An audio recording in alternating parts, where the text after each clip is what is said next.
ઇખર ગામે કોંગ્રેસ પાર્ટીના ઉમેદવારોનું ભવ્ય ડોર ટુ ડોર પ્રચાર અભિયાન। આમોદ તાલુકાના ઇખર ગામમાં આજે કોંગ્રેસ પાર્ટીના જિલ્લા પંચાયતના ઉમેદવાર નરેન્દ્ર પટેલ અને તાલુકા પંચાયતના ઉમેદવાર અર્જુનભાઈ વસાવા તેમજ તેમની ટીમે ભવ્ય ડોર ટુ ડોર પ્રચાર અભિયાન યોજ્યું।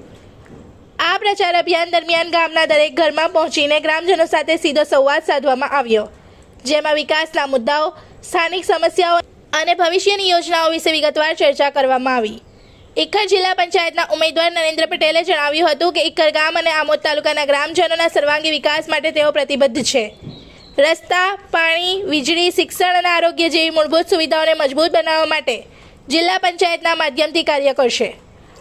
આ ડોર ટુ ડોર પ્રચાર દ્વારા ગ્રામજનોની સમસ્યાઓ સાંભળીને તેના ઉકેલ લાવવાની પણ ખાતરી આપી હતી। તેમણે ગામમાં નવા રસ્તાઓ, ડ્રેનેજ સિસ્ટમ અને યુવાનો માટે રોજગારીની તકો વધારવા અંગે પણ વિશ્વાસ વ્યક્ત કર્યો હતો। તાલુકા પંચાયતના ઉમેદવાર અર્જુનભાઈ વસાવાએ જણાવ્યું હતું કે આમોદ તાલુકાના ખેડૂતો અને ગરીબ પરિવારોની ઉન્નતિ તેમનું મુખ્ય લક્ષ્ય છે। તેમણે લોકોને કોંગ્રેસ પાર્ટીના પક્ષમાં મતદાન કરવા અપીલ કરી હતી। આ પ્રચાર અભિયાન દરમિયાન ગામજનો દ્વારા ઉમેદવારનું ઉષ્માભર્યું સ્વાગત કરવામાં આવ્યું હતું અને સારો પ્રતિસાદ મળ્યો હતો।